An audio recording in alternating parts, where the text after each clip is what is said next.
Et bonjour, c'est Nicolas de Immobilier Compagnie, bienvenue dans cette nouvelle émission. Et dans cette émission, je vais reprendre à la base l'émission d'un confrère qui est sur YouTube, bien sûr, Grand Angle. Donc je le salue bien chaleureusement.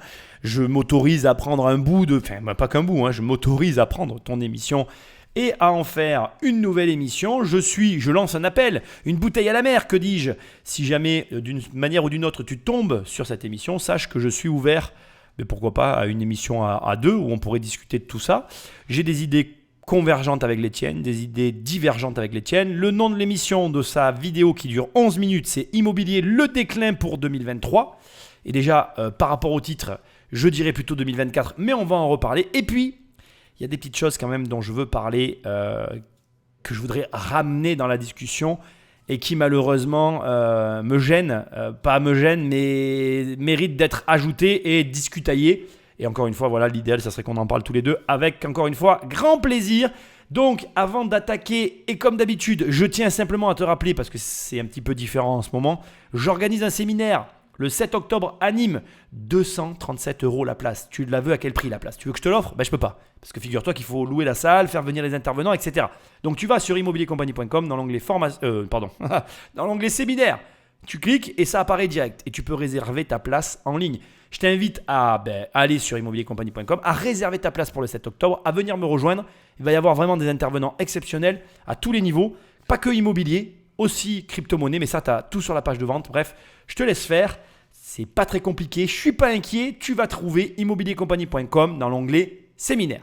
Allez, sans plus de transition, on attaque. Ça va être une émission, je pense, fort intéressante. Encore une fois, je ne détiens pas la vérité. J'ai des choses à ajouter. Il y a des points avec lesquels je suis complètement d'accord avec lui. Il y a des points pour lesquels j'émets un doute. Et il y a des éléments que je voudrais rajouter qui sont à prendre en considération, qui malheureusement ont une influence aussi sur les marchés immobiliers. Bref, sans plus de transition, Patrick Magnéto. Disons-le clairement, les perspectives de l'immobilier ne sont pas bonnes en 2023 en France. Fondamentalement, le prix de l'immobilier est fonction de 3 critères. Le pouvoir d'achat de la population, plus un pays est riche, plus le prix potentiel de son immobilier est élevé. La tension entre l'offre et la demande, en fonction de ce qui est disponible comme bien sur le parc, cela peut provoquer des tensions sur les prix. Et enfin, l'effet de levier lié aux conditions de crédit. Plus il est facile d'emprunter sur de longues durées, plus les prix sont démultipliés à la hausse. Avec ces 3 critères en tête, regardons les perspectives en France. Bon, je suis complètement d'accord avec ce qu'il vient de dire. J'ajouterai simplement que si on regarde la France concurrentiellement avec un ensemble d'autres pays, il y a quand même un élément hyper important avec l'immobilier et l'accès à la propriété. C'est une évidence, mais je veux quand même le préciser.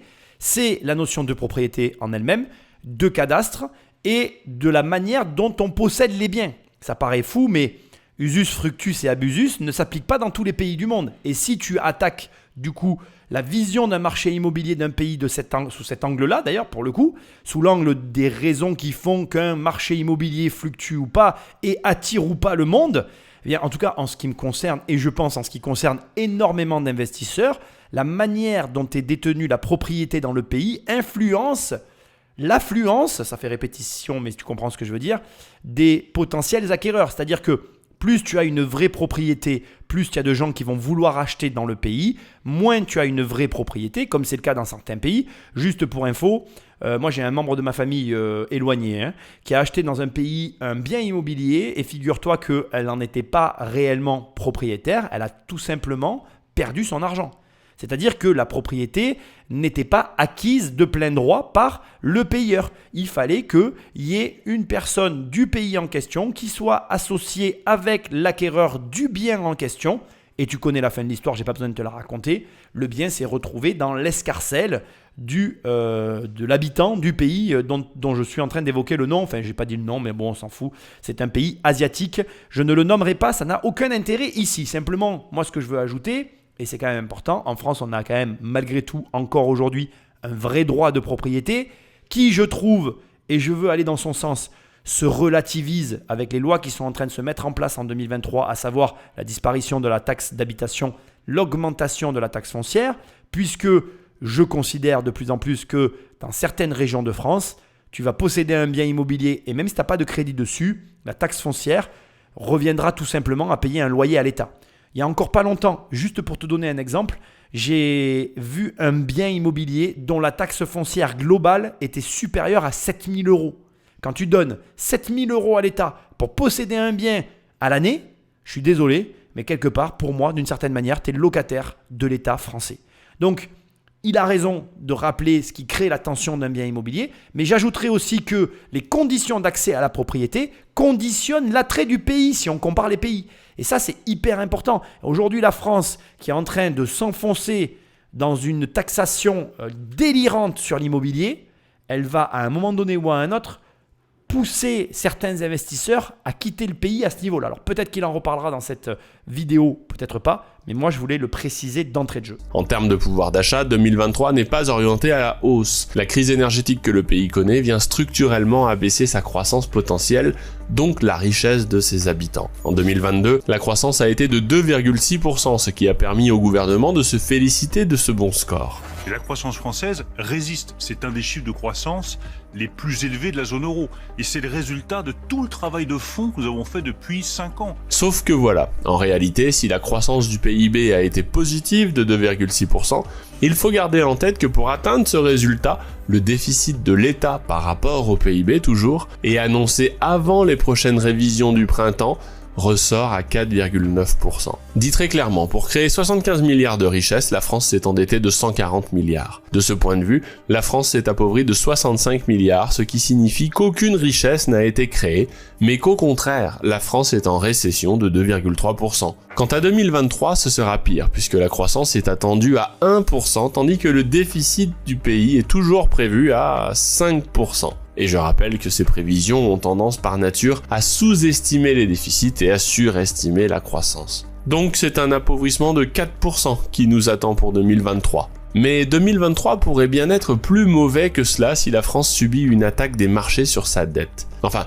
quand je dis une attaque, il faut préciser les choses encore une fois. La BCE achète lourdement la dette française depuis 2015 à hauteur d'environ 50% de la dette émise. Ce n'est pas une paille car aujourd'hui, elle en possède 830 milliards. C'est le principal moteur des marchés pour qu'ils continuent d'acheter de la dette française. D'une part, bon nombre d'entre eux y sont forcés par la réglementation, comme les assureurs et les banques, et d'autre part, pour les autres, ils savent qu'ils ont une liquidité de sortie grâce à la BCE qui rachète en dernier ressort. Enfin ça c'était le cas jusqu'en 2022. À ce rythme-là, la France est endettée à 115% de son PIB et comme les taux d'intérêt remontent en prenant en compte la maturité de la dette de la France, il ne faudra pas 2 ans avant que la France ne se retrouve dans une trappe à dette où les intérêts de la dette dépassent sa croissance en mode full patate si je puis dire. En gros, avec des taux d'intérêt à seulement 3% pour un endettement de 115%, cela signifie qu'il vous faut un minimum de 3,5% de croissance pour arriver à payer seulement les intérêts de cette dette. Alors concrètement, avec un poids de l'État de plus de 60% dans le PIB, la France est en train de passer par le même chemin que la Grèce à grande vitesse. 2018, 431,6 milliards de revenus totaux pour l'État français. 2021, 422,2 milliards de revenus totaux pour l'État français. Je sais, j'ai pas les chiffres là, ils sont pas à jour, tu sais qu'on a 3 ans de décalage, donc j'ai pas envie de te dire des conneries, mais bon voilà. Je crois savoir que 2022 est une des meilleures années fiscales qu'il y a jamais eu, en sachant que 431 c'est déjà la meilleure année en 2018. Et tu dois savoir que jamais il n'y a eu autant de dettes de l'autre côté. Ça veut dire que l'État n'a jamais gagné autant d'argent, mais l'État n'a jamais dépensé autant d'argent. Donc en fait, c'est nul en fait. C'est un produit qui est nul. Ça sert à rien d'augmenter tes revenus si tu augmentes tes dépenses. Tu t'enrichis pas. Et donc, c'est pour juste corroborer ce qu'il est en train de dire et complètement valider son analyse en sachant qu'il y a quand même une chose que je dois ajouter et que je trouve extrêmement importante, qui n'est pas anodine et qui vient, à mon sens, expliquer aussi le pourquoi du comment, finalement, on se retrouve avec de la croissance alors qu'on ne devrait pas en avoir. Le Covid, le confinement, c'était une hérésie. Je veux dire, si tu prends l'intelligence d'un moineau et que tu la compares avec l'intelligence dont on a fait preuve pendant le Covid, moi je mettrais le truc au même niveau. Tu vois, le moineau est autant intelligent que nous pour les décisions qu'on a prises au Covid. Tu penses qu'un moineau aurait pris de meilleures décisions que nous par rapport au Covid? Voilà, mon opinion personnelle. Encore une fois, ça n'engage que moi. Et ce que je suis en train de te dire, à la différence de Grand Angle, n'est absolument pas argumenté par aucun chiffre et aucune preuve. Je te le dis parce que c'est mon analyse de la situation. Et pourquoi je te parle du Covid ? Parce que l'addition du quoi qu'il en coûte, elle est de 240 milliards. Et qu'il faut savoir que ce plan de relance exceptionnel, dont on a été victime, parce qu'il faut savoir que pendant ce plan de relance, on a subi les mêmes attaques que lors de la taxe au carbone. C'est-à-dire qu'en gros, ce que j'essaie de te dire maladroitement, mais je pense que les plus intelligents d'entre vous ont compris, c'est qu'on s'est fait dépouiller encore une fois de l'intérieur tellement notre système administratif est performant. Eh bien finalement, cet argent dont on dispose, ces 240 milliards d'euros, sont pour partie responsables de la fameuse croissance dont les élites se gargarisent. Et ça, moi je suis obligé de le remettre sur la table parce que j'avale pas la pilule, premièrement. Et deuxièmement, je veux quand même te le dire, tu dois le prendre en considération parce que on t'a parlé d'entreprises zombies, j'ai fait des émissions sur les futures faillites qui se profilaient à l'horizon et non seulement elles se sont profilées mais elles sont en train d'arriver, elles tombent comme des mouches et ça va faire très mal. Le problème qu'il est en train de soulever et qui n'est pas anodin, c'est que moi depuis toujours je te maintiens le discours de oui, il y a un gâteau, il y a moins de personnes qui mangent de parts du gâteau, donc les parts restantes seront plus grosses pour les protagonistes autour du gâteau, sauf que il est aussi possible que le gâteau restant soit plus petit. Parce que si le pays s'appauvrit, c'est que la taille du gâteau qui rétrécit, et même s'il y a moins de parts à prendre, comme le gâteau est de toute façon structurellement plus petit, les parts sont plus petites, et donc il y a moins à manger pour ce qui reste. Ce que j'essaye de dire maladroitement, et qui ne va juste que dans le même sens de ce qu'il est en train de dire, c'est que oui, effectivement, on a un gros problème avec la production de travail en France. On a non seulement un gros problème avec la production du travail en France, mais on a aussi un problème parce que la vie qu'on est en train de vivre au présent, pour moi et de mon analyse, elle est illusoire, bercée par ces milliards qu'on a récupérés lors du Covid et qu'on injecte pour l'instant encore dans l'économie artificiellement. En tout cas, on ne l'injecte plus. Je devrais revoir mes propos, pardonne-moi. Disons qu'on en tire encore bénéfice, mais quand ça va s'arrêter complètement et c'est en train d'arriver, je peux t'assurer que le mur, on va se rendre compte qu'on se l'est déjà pris.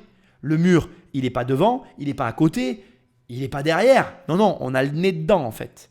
Et là où je le rejoins, c'est qu'il va y avoir une réaction en chaîne. Moi, je ne connais pas l'avenir, je me garderai bien de dire ce qui va se passer. Par contre, je suis certain qu'il va y avoir des problèmes.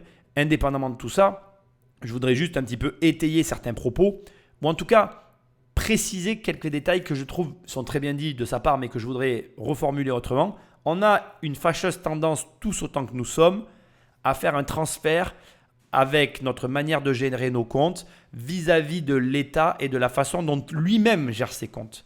Or, tu ne peux pas raisonner comme ça. Un État n'a pas vocation à gérer ses comptes comme toi ou moi on gère nos comptes. D'ailleurs, il faut que tu comprennes qu'un État qui est endetté, c'est plutôt bon signe dans la mesure où la dette, elle est correctement allouée.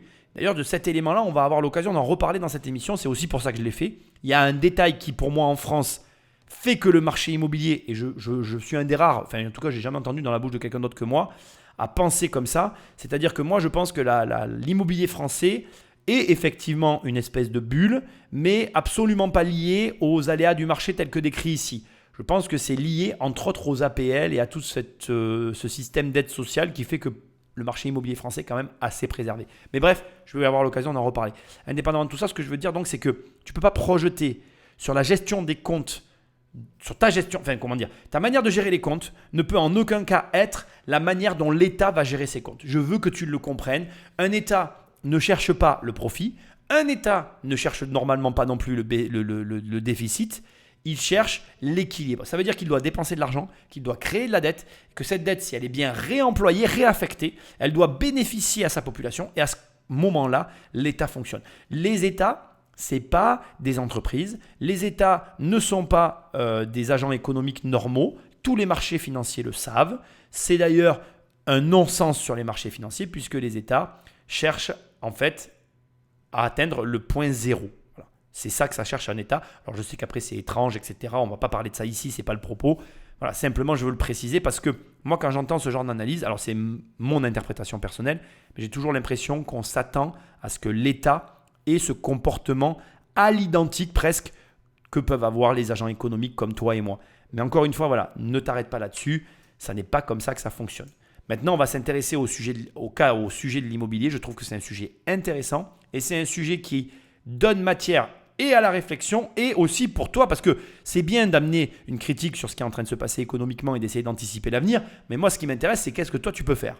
Je ne sais pas s'il va en parler dans cette émission, mais moi, je vais te donner en tout cas mes opinions sur les actions que tu peux d'ores et déjà mener pour, non pas te protéger, mais continuer de gagner de l'argent malgré que l'État lui en perde. Ce qui n'est pas incompatible. Et la voie grecque n'est pas une panacée pour le marché de l'immobilier. Entre 2007 et 2017, soit pendant 10 ans, le marché de l'immobilier grec a perdu 40% de sa valeur, car le pouvoir d'achat de sa population s'est littéralement effondré. En ce qui concerne les loyers, ils ont aussi baissé pendant pas mal de temps. Cela permet de donner un peu de perspective à tous ceux qui pensent que l'investissement immobilier est du sûr à 100%, car les loyers, ça ne peut pas baisser, donc sur le long terme, on s'en sort toujours. La réponse est non. Le risque existe. Un article de Claude Sicard fait bien le point sur les difficultés de la France en 2023, où l'on voit que le pays se rapproche de plus en plus de la situation grecque. Le taux d'industrialisation est catastrophique et la descente aux enfers n'est pas terminée, puisque les grandes industries européennes préparent leur délocalisation vers des pays où l'électricité, le nerf de la guerre de l'industrie, est moins chère. Cela signifie que la base de la croissance, les secteurs économiques où l'on produit réellement de la valeur, s'enfonce. La tendance n'est pas prête de s'inverser car la part de recherche et développement n'est pas au niveau pour soutenir l'innovation et le développement industriel. Bien que le gouvernement souhaite une transition écologique en détruisant les industries polluantes pour les remplacer par des industries vertes et innovantes, pour l'instant, on réussit sans problème à détruire les vieilles industries, mais pour ce qui est de les remplacer, on n'y est pas. Ça me fait extrêmement plaisir d'entendre quelqu'un qui enfin révèle, parce que moi je le crie haut et fort depuis très longtemps, la réalité sur les loyers sont susceptibles de baisser. Et comme je l'ai très souvent dit, en tout cas moi je ne m'en suis jamais caché, moi j'ai subi après la crise de 2008 une baisse de loyer sur un de nos immeubles, parce qu'on était dans une ville où l'immobilier a le plus baissé en France. Et donc c'est hyper important que tu l'entendes, les loyers sont sujets à fluctuation, aucun revenu n'est sûr sur le moyen long terme, de toute manière de façon ad vitam aeternam, ça n'existe pas. Et c'est hyper important que tu comprennes qu'on est effectivement, comme il est en train de le dire, de s'enfoncer doucement mais sûrement dans une crise dont on ne reviendra pas. Et c'est aussi grandement la faute de nos dirigeants qui pensent qu'en imposant des lois sur le climat, ils vont sauver la planète à coup de taxation et d'amendes. Et au final, donc, comme il vient de le dire, le résultat, c'est que non seulement on détruit les anciennes industries, mais on n'en crée aucune nouvelle. Parce qu'aujourd'hui, et de manière générale en Europe, il faut quand même le reconnaître aussi, et c'est là où moi je modérerai un peu ces propos, dans le sens où ça n'est pas que la France qui est en train de s'enfoncer là-dedans, c'est l'Europe en général. Et c'est là où ça me fait doucement rigoler les gens qui viennent te servir le discours de « oui, mais regarde l'Angleterre, ils s'en sortent pas ». Mais sauf que l'Angleterre, ils ont vu qu'ils allaient se prendre le mur. Ils ont préféré sortir, se manger la réalité tout de suite, et ils sont déjà en train de commencer à travailler pour se redresser. Nous, on est toujours dans la même situation, on s'enfonce de plus en plus, et le problème de cet enfoncement et de cet entêtement, c'est que plus on va s'enfoncer, plus ça va devenir catastrophique, plus le redressement de la barre ne se fera pas comme on l'imagine. Et malheureusement, je le dis comme ça, mais c'est quand même une réalité, la France aujourd'hui, en termes de travail, d'heures travaillées, de productivité, de résultats et d'enrichissement pour les habitants, beaucoup de gens n'aiment pas que je parle comme ça, mais c'est une réalité. Tu ne travailles pas pour la gloire. Quand tu demandes à tes gamins d'aller travailler à l'école, tu leur dis de travailler bien à l'école, pourquoi faire ? Pour gagner des bonbons ? Moi, je ne crois pas. Je pense que si tu leur dis de travailler à l'école, c'est pour qu'ils gagnent de l'argent. Donc, qui a envie d'aller dans un pays où on ne te fait pas gagner d'argent ? Qui ? Il y a un moment donné, il va falloir arrêter avec toute cette manière de faire qui est d'abord hypocrite et qui, en plus d'être hypocrite, n'amène rien de bon. Les gens sont là en mode oui, l'argent c'est pas important, etc. Mais on s'en fout que ce soit important ou pas. L'argent il en faut, point. Il n'y a pas besoin d'essayer de le classifier dans je ne sais quelle catégorie. Tu dois gagner de l'argent pour vivre au quotidien, point. Arrête d'essayer de coller une étiquette là-dessus. C'est délirant cette histoire. Et au final, on a un problème généralisé avec le travail. Plus aucun sens des valeurs, plus aucun sens du travail. Et donc, plus aucun revenu qui suit derrière. Et à l'arrivée, tu ne peux pas t'en sortir comme ça. Donc c'est un grand malheur, mais qui est généralisé à l'échelle de l'Europe.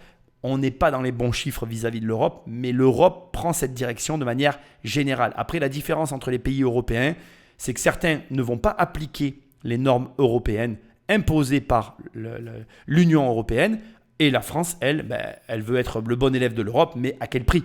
Est-ce qu'on a les moyens d'être le bon élève de l'Europe ? Est-ce qu'aujourd'hui, vraiment, je ne suis pas en train de casser du sucre sur le dos de l'Europe. Est-ce que vraiment, aujourd'hui, tu penses que sacrifier son industrie pour je ne sais quel idéal que on n'arrivera pas à atteindre, soyons honnêtes. Je veux dire, la France s'est mise dans l'Europe pour quelle raison ? La France s'est mise dans l'Europe parce qu'on était trop petit à l'échelle mondiale. Même si demain la France, elle était full énergie verte, qu'il y avait de l'énergie verte partout, tu crois vraiment que la France changerait la face du monde ? Moi, je ne crois pas. Je crois qu'on est en train de se tromper de guerre, encore une fois. Mais ça, c'est encore un autre débat et ce n'est pas le sujet qu'il vient ici de développer. Revenons à nos loyers qui ont baissé parce que je l'ai vécu. La baisse des loyers, c'est très compliqué. D'abord, il faut l'accepter et souvent, on n'a pas le choix. Et deuxièmement, si derrière, tu n'as pas ce qu'il faut pour absorber le choc, ça peut faire très mal. C'est là où tu te rends compte qu'il y a un moment donné, il faut que ton immobilier soit bien structuré au niveau général, c'est-à-dire que tu ne dois malheureusement pas avoir qu'un seul, 2 ou 3 biens immobiliers. Je dirais même jusqu'à 4 ou 5, tu es en danger. Parce que selon comment est structuré ton patrimoine avec 4-5 biens immobiliers, la moindre baisse de loyer, ça fait s'effondrer le château de cartes. Et qui c'est qui paye en bout de course ? C'est toi. Et là, ici, je vais renvoyer ma pichenette parce que je déteste, et c'est une des raisons pour lesquelles je me suis lancé sur Internet, quand je voyais les mecs sur le web qui disaient « Ah ouais, quand tu fais de l'achat immobilier locatif, c'est pas toi qui paye, c'est le locataire qui paye le crédit. » Mais c'est complètement faux. Et crois-moi, pour avoir vécu des baisses de loyer, j'ai très vite compris qu'en vrai, c'est absolument pas mes locataires qui payaient le crédit. La banque, elle va venir chercher qui ? Le propriétaire. Et le propriétaire, c'est toi. Et quand ton loyer est inférieur à ta mensualité de crédit, qui c'est qui compense ? C'est pas le locataire, hein, c'est Bibi. Et Bibi, c'est toi, c'est moi, c'est celui qui a les crédits. Donc, ce que j'essaye de te dire ici, c'est qu'il va falloir être très vigilant à l'avenir. Et si tu es toujours dans l'acquisition de biens immobiliers, il va falloir que tu développes une stratégie qui va prendre en considération les éventuelles fluctuations de marché, qui va te permettre de les anticiper, de les absorber et de ne pas te retrouver éclaté au sol avec l'ensemble de l'économie, parce que le secret pour s'enrichir pendant une crise, c'est quoi ? C'est de sortir de la crise. C'est le sujet de mon livre. Alors, il n'est pas encore sorti, mais il arrive très bientôt, je te rassure. On est très, très, très, très proche de la date de sortie. Je fais mon maximum pour que ce soit plus vite que ce que tu imagines. J'en dis pas plus. Et pour stimuler l'innovation, on pense tout de suite à la recherche et développement, et la part de R&D dans le PIB est aussi très faible, même si la France est considérée comme un paradis fiscal pour les centres de recherche, puisqu'ils sont largement subventionnés par des aides d'État. Et je ne plaisante pas, la France est vraiment considérée par les multinationales comme un paradis fiscal pour leur secteur de R&D. Enfin, pour rénover son tissu économique, il faut travailler, et là, on n'y est pas non plus. Le taux de population active mesure la proportion de personnes qui bossent dans l'économie. Eh bien, ce n'est pas brillant du tout. Comme vous pouvez le voir, en Suisse, la retraite c'est à 64 ans pour tout le monde et le taux d'activité est également plus élevé. Forcément, ça marche mieux. Quant à la durée moyenne de la vie active, on est loin des 42 ans de cotisation. Bref, tournez-le comme vous voulez, il n'y a pas assez d'heures travaillées. Donc, en termes de croissance, il ne faut pas s'attendre à des miracles et cela va nécessairement peser sur le pouvoir d'achat de la population dans son ensemble. C'est pour cela que je dis que l'on peut s'attendre prochainement à une attaque des marchés. Bon, on le sait qu'on travaille pas assez. Je pense pas que j'ai besoin de te le dire ou que lui-même ait besoin de te le dire. Au fond de nous, on sait que la France a un problème avec le travail. Mais moi, j'irai plus loin que ça. Je pense pas qu'on a un problème avec le travail. Moi, je pense pas qu'on ait un problème avec le travail. Je pense qu'on a toute une population qui a un problème avec la valeur travail. Je pense que tu le sais. Je fais des posts réguliers maintenant sur les réseaux, des posts un petit peu osés, un petit peu provocateurs. Et je vois les réactions, ça me rend fou en fait. Le problème des gens, c'est qu'ils n'ont plus aucune imagination dans ce pays, c'est qu'ils n'ont aucun sens de ce qu'ils peuvent faire. Quand je vois que j'explique... j'ai fait un post, je vais parler de ce post. J'ai un peu l'occasion ici d'en parler, j'ai envie d'en parler.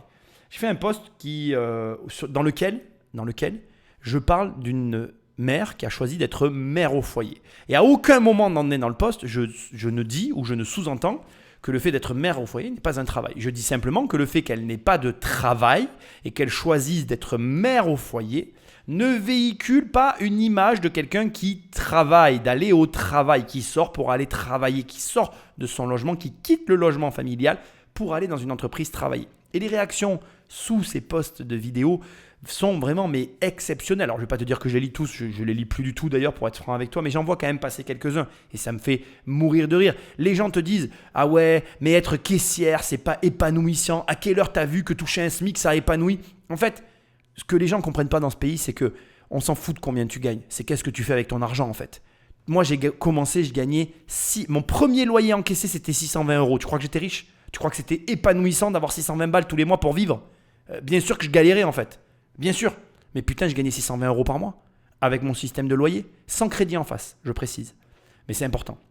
Mais ce que je veux te dire, c'est que je l'ai fait et à partir de là, j'ai eu un deuxième loyer, un troisième loyer, un cinquième loyer, un 10e loyer, un 20e loyer, un 30e, etc., etc. Et ce que je veux te dire, c'est que ça commence par un truc. Si tu gagnes 1300 € par mois et que tu dépenses 1300 € par mois, comme fait la France, remarque, tu me diras, tu as un exemple à suivre. Ah ben c'est sûr que là, tu ne seras pas heureux. Parce que au final, tu fais quoi avec ton argent ? Rien. Parce que déjà, tu as tout cramé avant même d'avoir commencé à pouvoir espérer faire quelque chose. Mais cette action financière, c'est pas une action financière pour le coup, c'est cette déraison financière. Elle est due à qui ? Elle n'est pas due à la France, elle n'est pas due à ton patron, elle n'est pas due au système. C'est pas le système qui t'oblige à faire ça, c'est toi, c'est ton choix. C'est toi qui décides d'eux. Et je vois déjà, ah oui, mais mon logement coûte tant, j'ai pas le choix. Mais si, on a toujours le choix dans la vie. Moi, comme je l'ai dit dans mon bouquin, comme je m'en suis jamais caché, j'ai eu une période de flottement où j'habitais ni vraiment à gauche, ni vraiment à droite. J'ai pas dit que je dormais dans la rue, j'ai dit que je me démerdais. C'est pas, voilà, on se débrouille, on fait avec ce qu'on a et ce qu'on n'a pas. Le problème, c'est que les gens aujourd'hui, ils veulent le résultat sans avoir à passer par le chemin. Après, moi je ne vais pas rentrer dans ce débat. Tout ce que j'ai à te dire ici et qui est important et que je veux que tu notes, c'est qu'on a un problème avec la valeur travail avant même d'avoir un problème avec le travail. Et pire, avant même d'avoir un problème avec le travail, la valeur travail, etc., on a un problème avec l'argent. Ça dérange les gens. Ils sont rongés par une jalousie profonde dès l'instant que quelqu'un, avec son argent à revenu équivalent, s'en sort mieux qu'eux. Et alors ça, là, je peux rien faire en fait. Moi, je peux pas faire plus que ce que je fais déjà. Je me prends souvent une déferlante de haine parce que j'ose le dire. Alors imagine si je venais à le montrer qu'en réalité, oui, c'est entièrement de ta faute si tu n'as pas de fric en fait. Et c'est entièrement de ta faute si tu en as. D'ailleurs, c'est ça qui est bien avec l'argent. Pourquoi ? Mais tu sais, le pire dans cette situation, c'est tout le fond et le paradoxe de ce truc, c'est que l'argent, dans les deux sens, ça produit un résultat. Et c'est pour ça qu'il y a beaucoup d'entrepreneurs et de personnalités qui se réfèrent à l'argent pour évaluer le résultat des personnes en face d'eux. Et ça ne veut pas dire que ça fait ta valeur humaine. Ça veut juste dire que ça fait ta valeur travail. Un mec qui est productif et qui fait gagner de l'argent à sa boîte, il intéressera forcément beaucoup plus de gens qu'un mec qui ne l'est pas. Est-ce que ça veut dire que le mec qui n'est pas productif, il vaut rien ? Non, c'est pas ce qu'on dit.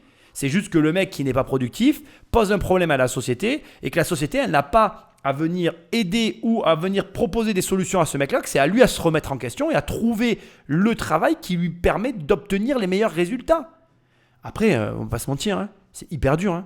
Moi, quand j'ai commencé dans la vie, je savais pas ce que je voulais faire, comme tout le monde. Je me suis cherché, j'ai fait des boulots de merde et c'était pas drôle. Mon premier taf, quand j'étais maçon, alors que j'étais allergique et que j'avais tout qui dégouliné sur mon visage, c'est le pire moment de ma vie. Mais c'était mon premier taf. Et comme j'avais pas de diplôme, tu voulais que je fasse quoi d'autre ? De toute façon, j'allais pas dire « Ah ouais, je vais être le grand avocat du barreau de la ville ». Non, c'était pas possible. J'avais pas de diplôme. C'était bien mon choix.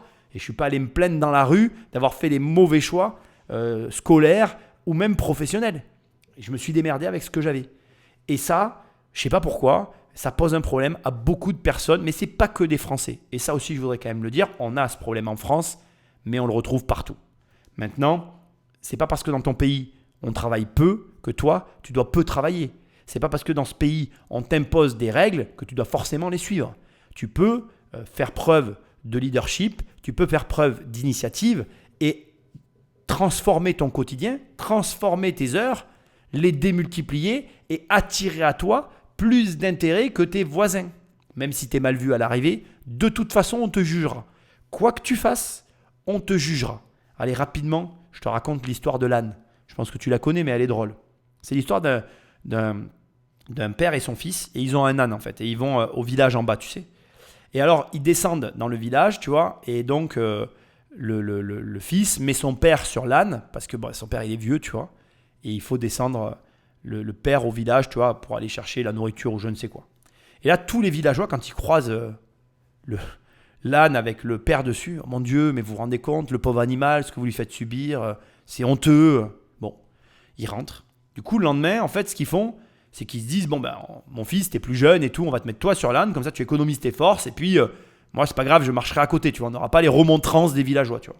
Puis il descend, et là, les gens disent, mon Dieu, mais vous vous rendez compte, c'est scandaleux, ce gamin, il pourrait marcher, pourquoi il est sur l'âne, c'est une honte, vous l'incitez à ne rien faire dans sa vie, vous l'assistez, en parlant au père, tu vois. Bon, là, ils sont un peu, tu vois. Et le père, lui, en attendant, il porte, tu sais, les paniers pour mettre les courses, etc. Bon, bref, voilà. Donc, le lendemain, qu'est-ce qu'ils font? Ils mettent sur l'âne, en fait, ils mettent tout ce qu'ils ont besoin pour remonter la nourriture, tu vois. Et puis eux, ils marchent à côté de l'âne, comme ça, au moins, ils se disent, là, au moins, on ne pourra plus dire qu'il y a trop de poids. Et là, bien évidemment, mon Dieu, mais vous vous rendez compte, vous le prenez pour qui, cet âne? C'est un esclave, en fait. C'est honteux de faire ça. Un animal, ça devrait être en liberté, dans la nature. C'est pas là pour porter des trucs.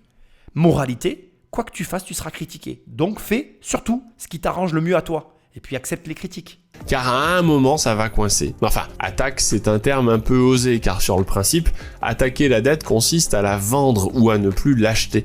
Dit autrement, si les marchés ne veulent plus de la dette française, le château de cartes s'effondre. Mais ce sera tout de même la faute du gouvernement français, puisque jusqu'à ce jour, il vit à crédit sur le dos des marchés, justement. Bien évidemment, si la réforme des retraites devait ne pas passer, alors cela pourrait être un accélérateur, car pour les marchés, cela démontrerait que la France est devenue largement ingouvernable, ce qui pourrait être un signal d'alerte rédhibitoire. Alors ça, c'est un scénario tout à fait possible et probable, une attaque de la dette française. Et d'ailleurs, c'est ce qui a fait la richesse et la fortune de George Soros. C'est un truc de fou. Je t'incite vraiment à faire des recherches sur ce qu'a fait George Soros. Ah, ouais, bon, allez, j'ai compris. Je vais te raconter l'histoire de George Soros. Alors, il faut savoir que George Soros, bon, malheureusement, pour plusieurs raisons d'ailleurs, il est associé parfois, c'est un nom qui revient quand on parle de complotisme. Moi, je vais essayer simplement de me concentrer ici sur ce qui nous intéresse, c'est à savoir le septembre 1992, lorsque George Soros avait construit une énorme position de vente à découvert en livres sterling. Donc c'est ça l'attaque qu'a menée George Soros sur le Royaume-Uni. Avant que j'aille un petit peu plus loin, j'ai plusieurs éléments à donner, je ne me suis pas pris la tête. Si jamais tu te demandes d'où je sors tout ça, ça ne vient pas de ma tête. J'ai fait des recherches sur Wikipédia. Je connais bien l'histoire de George Soros, c'est un financier que j'aime bien. Parce que finalement, on l'aime ou on l'aime pas, on l'associe ou pas à des théories complotistes, ça c'est ton problème. En tout cas, moi ce que j'aime chez lui, c'est que c'est un mec qui est capable d'attaquer des États et qui prend l'argent au nez et à la barbe des hommes politiques. Et je trouve ça fabuleux. C'est un petit peu le Robin des Bois moderne de notre époque. C'est mon opinion, ça n'engage que moi. Encore une fois, tu as le droit de le détester et de me détester par rapport à ce que je suis en train de te présenter. Je ne cherche pas, mais c'est important à le dire, à redorer son blason. J'ai tout à fait conscience qu'il a fait des bonnes choses et de très mauvaises choses. J'ai pas de problème avec ça. Simplement, je trouve que c'est intéressant. Donc bref, revenons à l'histoire. 1992, vente à découvert de la livre sterling. Donc, il a repéré la position défavorable du Royaume-Uni dans le mécanisme de taux de change européen. Pour George Soros, le taux d'entrée du Royaume-Uni dans le mécanisme de charge européen était trop élevé. Son inflation était également beaucoup trop élevée, triple du taux allemand à l'époque. Et les taux d'intérêt britanniques nuisaient au prix de ses actifs. Donc, le 16 septembre 1992, jour du mercredi noir, le fonds de George Soros avait vendu à découvert plus de 10 milliards de dollars en livres sterling, profitant de la réticence du gouvernement britannique à révéler ses taux d'intérêt à des niveaux comparables à ceux d'autres pays du mécanisme de change européen ou à laisser flotter sa monnaie. Quand le Royaume-Uni s'est retiré du mécanisme de taux de change européen, dévaluant la livre sterling, le profit de George Soros sur le pari a été estimé à plus d'1 milliard de dollars. Il a été surnommé l'homme qui a cassé la Banque d'Angleterre. Le coût estimé donc de son opération financière le jour de ce mercredi noir a été de 3,4 milliards de livres sterling. La valeur du fonds Quantum a augmenté de presque instantanément 15 à 19 milliards de dollars lorsque la livre a été introduite sur le marché libre. Quelques mois plus tard, le fonds valait près de 22 milliards de dollars, le fonds de George Soros. Il faut savoir que à cette époque-là, alors j'ai pas les chiffres en tête, mais on considère que globalement, c'est comme s'il avait pris je ne sais plus combien de livres sterling directement à chaque habitant d'Angleterre. Tout le monde a donné au pot à George Soros sur cette attaque. Donc ça te montre un petit peu ce qu'on pourrait subir en cas d'attaque sur les marchés financiers européens. Et franchement, je te le dis entre nous, d'abord, il ne faut pas que ça nous arrive parce que ce serait catastrophique. Ça s'est traduit par une dévaluation de la livre sterling. Ça veut dire quoi? Ça veut dire que c'est les Anglais qui ont payé. La dévaluation de la livre, donc de la monnaie, ça veut dire que c'est la population qui paye, qui subit la baisse des valeurs. D'accord ? Donc c'est vraiment un truc de fou, quoi. Et c'est vrai qu'on s'expose dans dans des situations comme celle où on se retrouve avec la France à des attaques financières comme celle-là. Il faut savoir que, juste pour faire un petit peu un rapprochement avec ce qui a été dit aussi précédemment, il compare la France avec la Grèce, mais il faut savoir que la Grèce, elle avait été aussi victime de prêts, on va dire douteux, je vais employer le terme comme ça, mais enfin, on est assez proche de la France et je suis assez d'accord avec son analyse de rapprocher la France avec la Grèce parce que, en fait, en gros, lorsque la Grèce elle a périclité en 2008, ce qu'il faut savoir, c'est que les mairies, les institutions étatiques grecques avaient souscrit des prêts à des organismes en n'étant pas très regardants sur les prix qu'ils avaient contractés. Exactement comme la France avec ses mairies. Et ça aussi, c'est quelque chose que je crie et que je décris énormément. C'est une anomalie française. Comment ça se fait que nos mairies, que nos villes, elles ne fassent pas faillite ? Les Français adorent critiquer les Américains, mais je vous dis sincèrement, financièrement, l'économie américaine, elle est beaucoup plus saine que l'économie française. L'économie française, c'est une anomalie. Parce que regarde, nos mairies, elles s'endettent, elles augmentent les impôts, et elles font jamais faillite. Mais c'est pas vrai, ça n'existe nulle part, ça. C'est une aberration. Et à l'arrivée, quand on va subir une attaque, si on en subit une, parce que je suis comme, attention, je ne connais pas l'avenir, à la George Soros, si on subit une action comme ça, l'État va dévaluer notre monnaie et c'est nous qui allons payer. Magnifique. C'est une blague ou quoi ? Moi, en tout cas, je trouve ça délirant.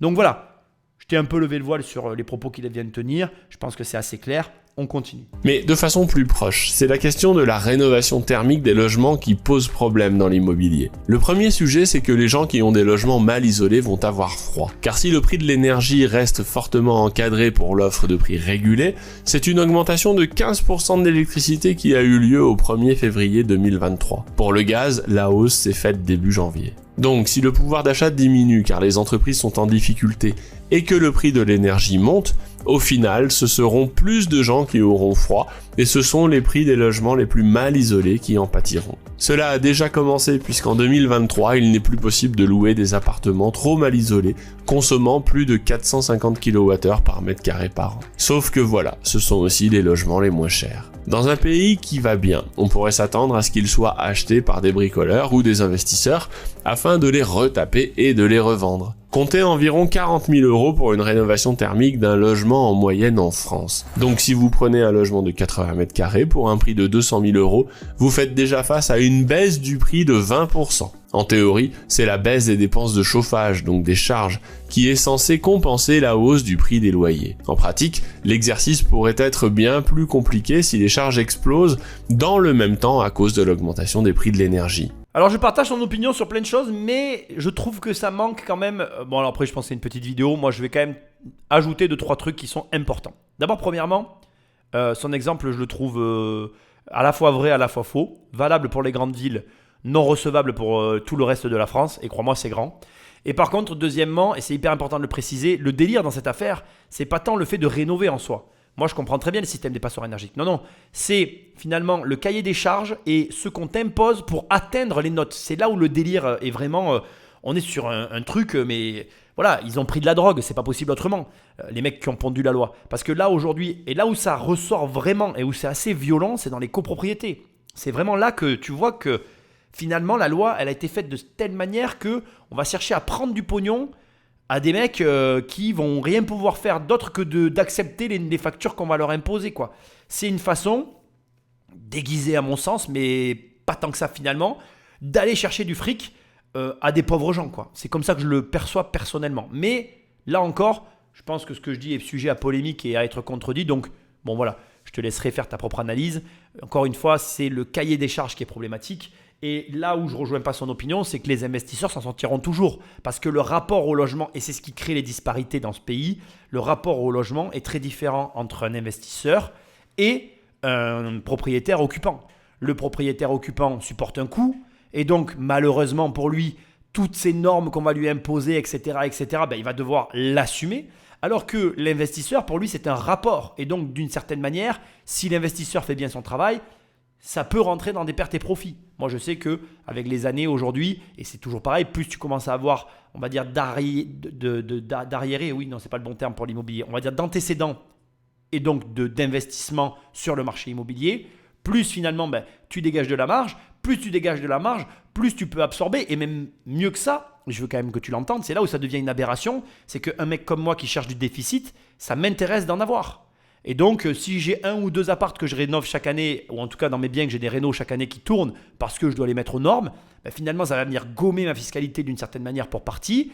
Et le rapport à ces normes ne sera pas du tout le même dans mon cas que dans celui de quelqu'un qui vit à l'intérieur. Donc tu vois, tout ça c'est assez complexe et je ne pense pas que tu puisses résumer la problématique immobilière aux éléments qu'il vient de donner là. On ne va pas subir cette crise tous de la même façon, comme c'est toujours le cas d'ailleurs, et de la même manière, ceux qui ont de l'argent n'auront que plus et ceux qui n'ont pas réussi à gérer leur argent correctement en auront peut-être pas que moins, mais seront dans de plus grandes difficultés que ce qu'ils ne sont déjà actuellement. Concernant la hausse des prix de l'énergie, les perspectives sont aussi plutôt mauvaises pour 2023-2024, car la Russie vient d'interdire toute exportation de pétrole vers l'Union européenne, le G7 et l'Australie, qui sont les pays qui ont décrété l'institution d'un plafond de $60 le baril sur le pétrole russe. En soi, si cela permettait de faire craquer les Russes et de mettre fin à la guerre, ce serait une bonne idée. Mais il est très difficile de savoir comment cela va impacter le conflit. La Russie va souffrir à court terme de ces sanctions, mais ce ne sera que le temps de rediriger les flux d'hydrocarbures vers ses nouveaux clients qui ne se soucient pas des problèmes des Européens. La Russie semble donc être plutôt dans une course contre la montre que dans une impasse. C'est pas le même sport. Pour l'Europe, ce n'est pas indolore non plus, puisque ces sanctions viennent réduire les flux d'hydrocarbures disponibles pour ses membres. Par ailleurs, n'oublions pas que cette guerre engendre des morts du côté russe. Beaucoup de morts, quoi qu'il puisse s'en dire. Est-il raisonnable de penser que des sanctions économiques pourront suffire à faire plier le pouvoir russe? Comment assumer la mort de dizaines voire de centaines de milliers de personnes, je ne sais pas, de votre pays sans avoir remporté une forme de victoire? Tout cela pour dire que, selon les renseignements britanniques, les Russes se dirigent plutôt vers une surenchère dans le conflit plutôt qu'une baisse d'intensité. On parle d'une nouvelle mobilisation de 500 000 soldats, en plus des 300 000 qui sont déjà mobilisés. N'oublions pas non plus que la Russie a perdu près de 10 millions de soldats et de l'ordre de 15 millions de civils lors de la Deuxième Guerre mondiale. Nous savons donc que le potentiel d'extension du conflit avec la Russie peut vraiment prendre de l'ampleur si on s'en réfère à l'histoire. Mais en tout cas les Russes, on avait dit, j'ai entendu sur des plateaux plusieurs fois qu'il manquait de munitions, que les troupes étaient démoralisées. Non, le discours de Poutine, il marche à fond avec ses troupes. Alors je ne sais pas ce qu'il en est réellement, car d'autres prétendent que l'Ukraine est partie pour reconquérir tous ses territoires. Mais ce qui me semble certain, c'est que ce climat n'est pas favorable à l'expansion économique de l'Union européenne. Bon, la guerre, c'est cool, c'est des sujets que j'ai pas l'occasion d'aborder. La guerre en Ukraine, j'ai des avis assez tranchés sur la question. On va commencer par le premier point. Faut pas oublier, malheureusement, après ça plaît pas ce que je vais dire, mais la guerre elle a été gagnée avec les Américains et les Russes. Faut quand même le préciser. Je sais pas pourquoi, d'un coup on n'aime plus les Russes, mais je peux t'assurer qu'après la Seconde Guerre mondiale, on aimait beaucoup les Russes. Ça a changé entre temps, mais maintenant on les aime plus. Donc bon, on a décidé de s'en mêler, je sais pas pourquoi non plus, je comprends pas. Franchement, j'ai envie de vous dire en quoi ça nous regarde. On a tellement de problèmes, ça c'est un mal français, tu vois. On s'en sort pas dans notre pays, on n'est pas capable de s'occuper de nous, on ne sait pas s'occuper de nous les gars. Mais on va s'occuper de l'Ukraine. Vraiment, c'est le bon truc à faire. Le pays sombre dans la pauvreté et nous on va s'occuper de l'Ukraine et on en parle, c'est important. Moi, comme je le dis souvent en fait, faites-le ou ne le faites pas. Donc si tu veux vraiment aider l'Ukraine et que ça te tient à cœur, tu vois que tu es le genre de mec qui est là en mode « Non mais c'est honteux Nicolas ce que tu dis, tu peux pas parler comme ça ». Ben tu sais quoi, engage-toi et barre-toi faire la guerre en Ukraine. Et puis arrête de nous emmerder. Je comprends pas en fait. Les mecs qui viennent sur les plateaux, moi je serais là, je réglerais le problème en 30 secondes. Ah ouais, ça te tient à cœur, ben vas-y. Et là, il y aurait un gros silence, tu vois. Parce que la vérité, c'est qui tu connais qui est allé faire la guerre en Ukraine pour aider les Ukrainiens, vraiment? Parce que c'est ça qu'ils ont besoin, ils ont besoin de soldats, les gars. Voilà. S'il y a une guerre en Ukraine, ils ont besoin de soldats. Donc allez-y si c'est important pour vous. Et puis c'est tout, terminé, point. Fin de la discussion. Et n'y allez pas, si c'est pas tant important que ça pour vous. Par contre, si t'es pas allé et que tu veux l'ouvrir sur le sujet, ben ferme-la. Et si tu es allé et que tu veux l'ouvrir sur le sujet, là, tu auras une légitimité pour en parler. Tu pourras me dire, je suis allé au front, je suis allé là-bas. Moi, j'ai un copain, c'est vrai en plus. Il est là il travaille pas loin de là où il y a mes bureaux. Et il est allé au front en Ukraine.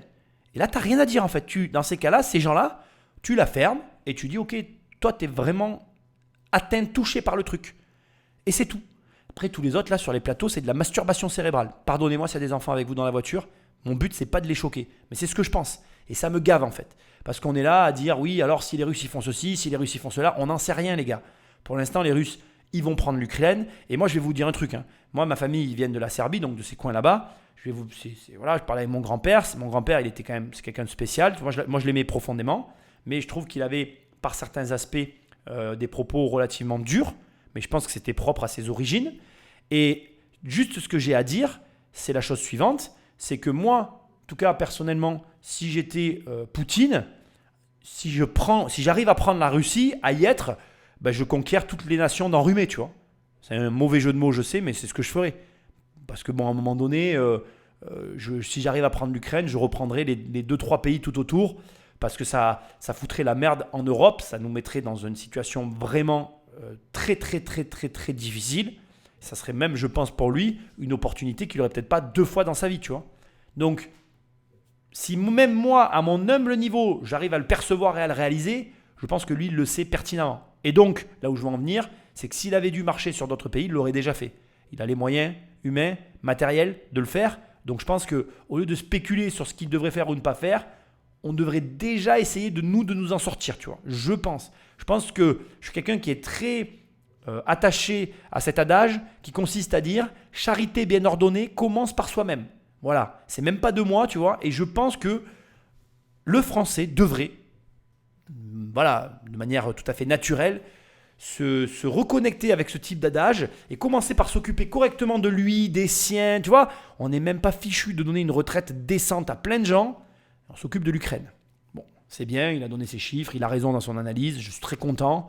Mais moi, personnellement, ça me gonfle en fait, mais d'une force. Tu peux même pas t'imaginer.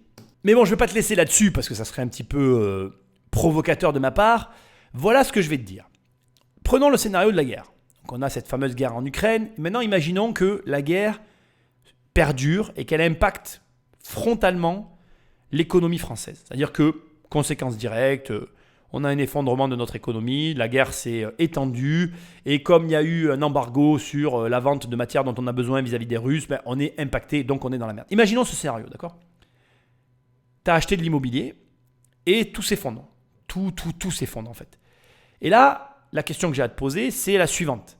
Est-ce que le fait que tout s'effondre fait que ton immobilier dans les 100 prochaines années vaudra 0 ? Est-ce que l'immobilier, prenons les châteaux, qui existaient avant la Seconde Guerre mondiale, qui existaient avant la Première Guerre mondiale, est-ce qu'aujourd'hui les châteaux valent 0 ? Est-ce qu'aujourd'hui, quelqu'un qui veut acheter un château, qui a été acheté après la Seconde Guerre mondiale, une bouchée de pain, va l'acheter, au moment où je te parle, là présentement, il va l'acheter 1 ou 2 euros. La réponse est non. Donc la question n'est pas de savoir finalement quelle est la situation économique qu'il va y avoir demain. Est-ce que la guerre va s'étendre ? Est-ce qu'elle va avoir des conséquences ? Non, ce n'est pas ça la question. La question c'est quel actif tu achètes qui, dans 100 ans, aura de toute manière retrouvé sa valeur. Et c'est tout. Donc guerre ou pas guerre, et d'ailleurs je ne vais pas te faire l'affront de te faire d'autres scénarios. On s'en fout des scénarios qu'il va y avoir. Essaye d'acheter des biens qui ont une valeur intrinsèque qui persistera quoi qu'il advienne. Si tu respectes ce conseil que je suis en train de te donner, crois-moi, guerre ou pas guerre, tu feras tout pour garder bien. Regarde d'ailleurs, petite parenthèse, et c'est juste pour te le dire, nous quand on a vendu notre patrimoine, il y a un bien immobilier que je me suis refusé à vendre parce que j'ai trop galéré pour l'avoir, il est trop bien placé et que je sais que même si tout s'effondre, dans 30, 40, 50 ans ou même peut-être quand je serai plus là, ma fille, elle le vendra toujours à un moment donné à un prix ou à un autre, quoi, tu vois. Donc ce que j'essaye de te dire, c'est ça, c'est qu'est-ce que tu achètes, qu'est-ce que tu possèdes, pourquoi tu l'as acheté et quelle est la valeur intrinsèque de ce que tu possèdes. Une fois que tu as répondu à toutes ces questions, ma foi, j'ai envie de te dire, ça va rouler pour toi, quoi. Enfin, il faut ajouter à notre situation immobilière les turpitudes de l'administration qui ajoute des rigidités dans le marché. Le dernier cas en date, c'est l'histoire du taux d'usure. Comme en tant que particulier, vous êtes réputé un peu benet, l'État se charge de fixer un taux d'usure au-delà duquel les banques n'ont pas le droit de vous prêter de l'argent pour un emprunt immobilier. Le problème, c'est qu'avec la remontée des taux, les taux d'intérêt bancaires courent derrière ce taux d'usure et viennent bloquer le marché.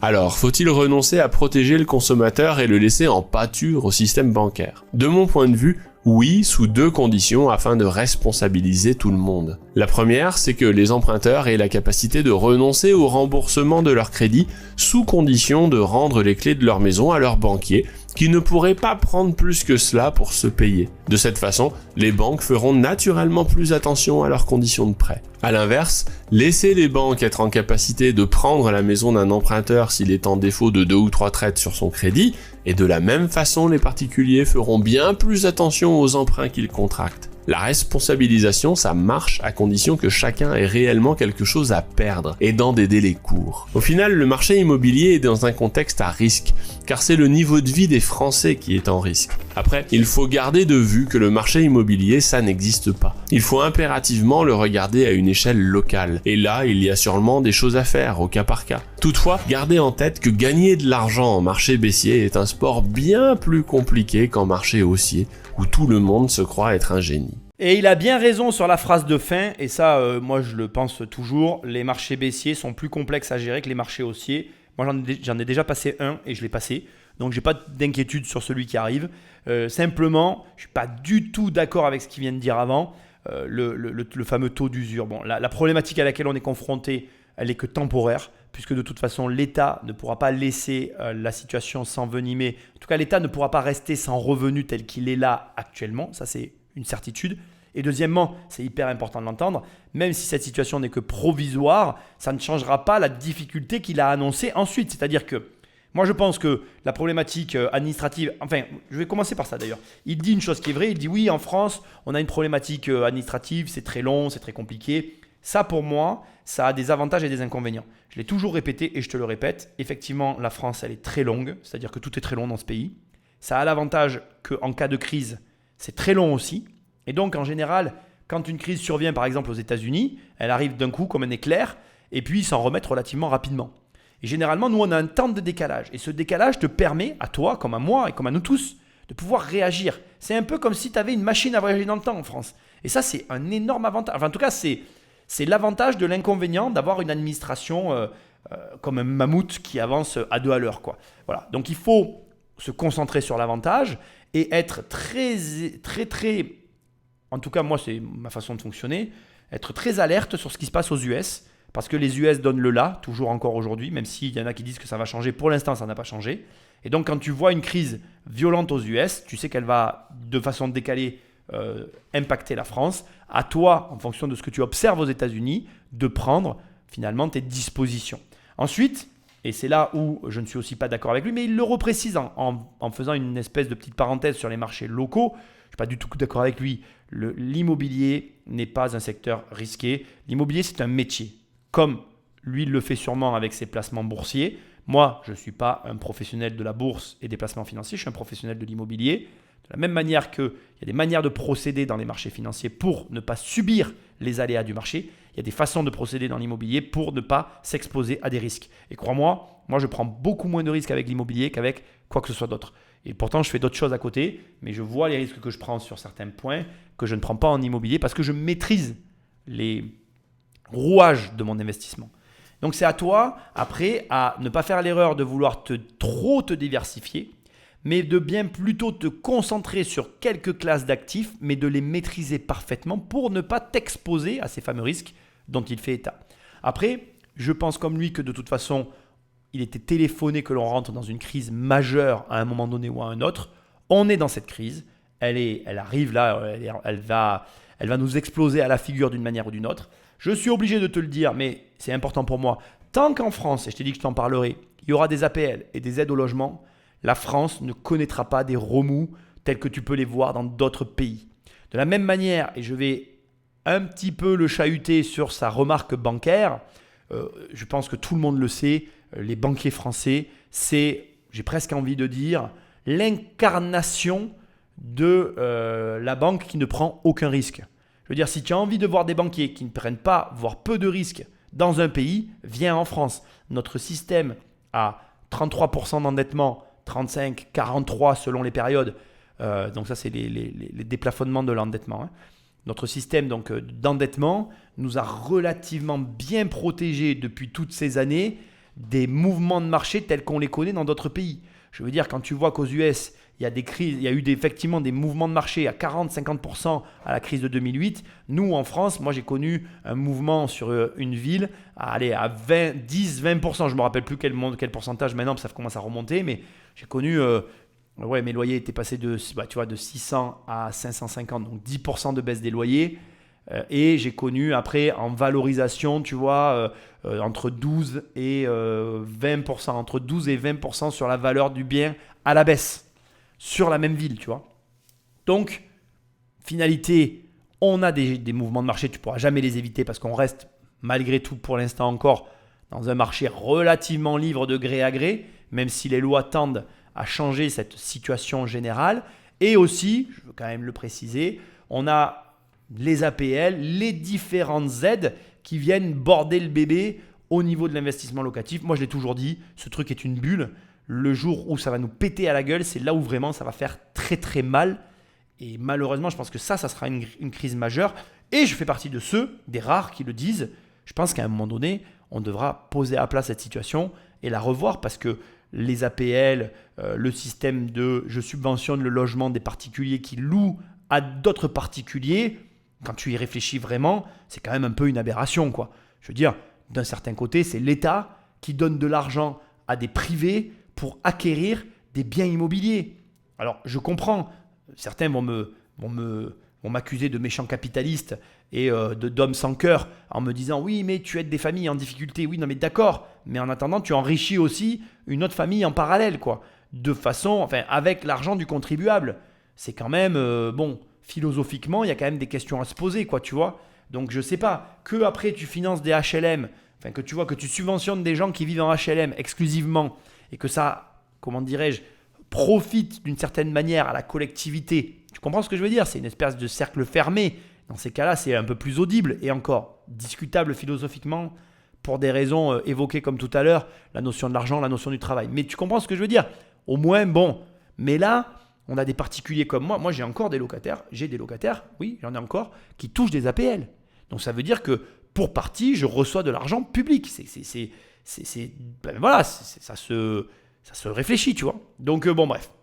C'est mon opinion. Voilà, je pense pas que la France soit exposée à un risque majeur, sauf, et je veux quand même aussi finir parce que je veux quand même lui donner raison, un risque systémique. Donc, c'est-à-dire c'est le système qui est exposé, ou comme il l'a dit à un moment donné, il l'a évoqué, finalement, il n'y a plus de travail. Comme il n'y a plus de travail, il n'y a pas de population qui produit finalement suffisamment de richesse. Donc, du coup, il n'y a plus assez d'impôts. Donc, du coup, on rentre dans un cycle infernal. Et là, c'est tout le système qui périclite. Et donc, là, on se retrouve mal, tu vois. C'est possible, hein. Pour moi, rien n'est impossible. Moi, je pars du principe que tout est possible. Donc, comme tout est possible, il a peut-être raison. Après, je ne le souhaite pas vraiment. Mais même si ça arrivait, je t'assure, et je veux quand même que tu l'entendes, c'est pas parce qu'un pays est en crise, c'est pas parce que tout se passe mal dans un État que tout va mal se passer pour toi. Donc ce que je veux que tu entendes, c'est qu'il y a des différentes situations et que toutes ces situations, elles concordent finalement avec ta manière de gérer ton argent était bien. Et c'est pas parce qu'un pays ou une ville ou même ton voisin est en crise que toi, tu es forcément en crise. L'état de crise, il est indépendant de toutes les situations. D'ailleurs, j'en veux pour preuve que pendant la Seconde Guerre mondiale, il y a des gens qui se sont enrichis. Et donc, pendant la Première Guerre mondiale, c'est pareil. Il y a des opportunités à tous les moments de la vie d'un être humain. Et c'est finalement l'agrégation de tes choix qui vont faire qu'une situation extrême va se présenter et elle sera ou pas une opportunité ou le glas de la faillite de tes finances. Ce que je ne te souhaite pas, bien évidemment. C'est pour ça que je fais toutes ces émissions et que je produis tout le contenu que je produis. Alors là, on arrive au moment où je devrais te dire que je finis l'émission, mais je me rends compte que je n'ai pas donné un élément essentiel dans cette émission, puisque tu remarqueras que mon titre est légèrement différent du sien. Donc lui, il sous-entend dans sa vidéo qu'en 2023, on va avoir une crise immobilière.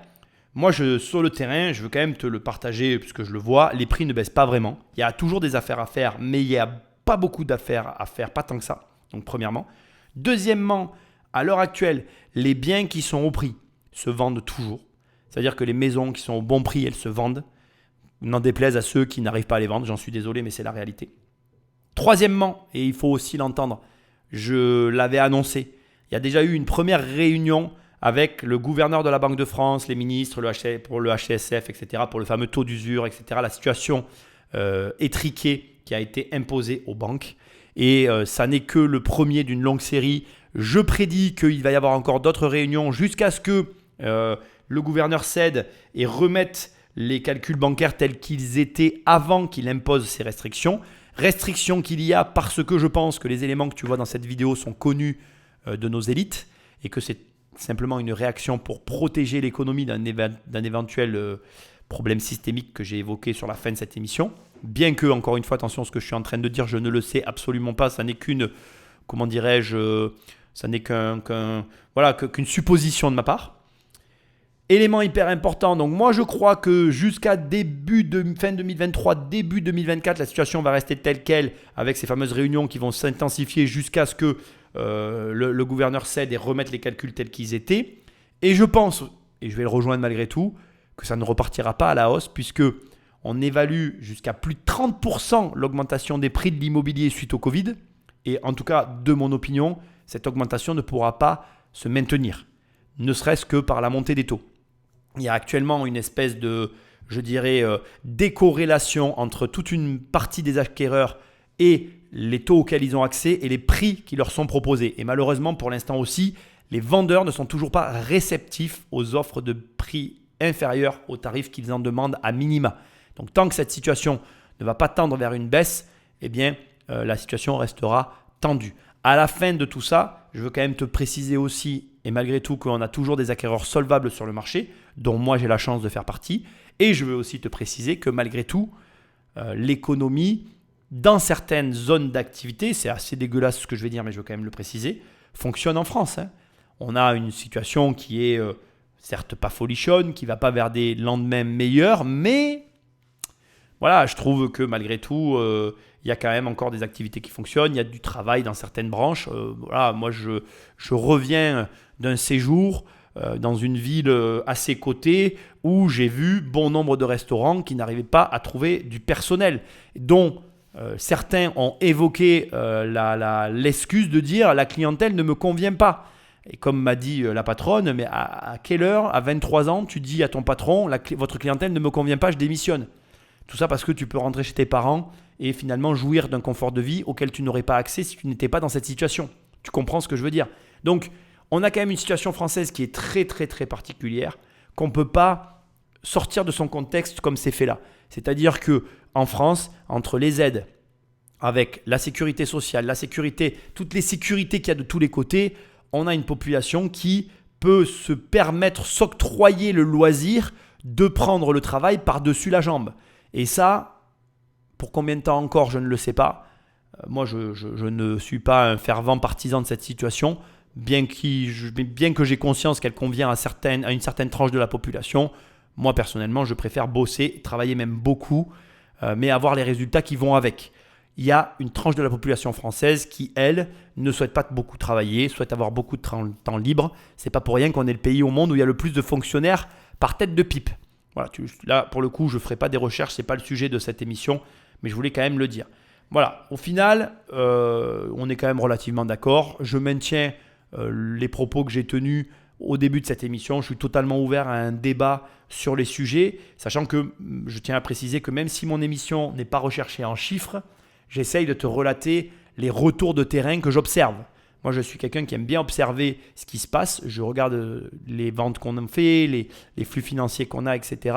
Et grâce à ça, j'arrive à avoir une tendance de marché.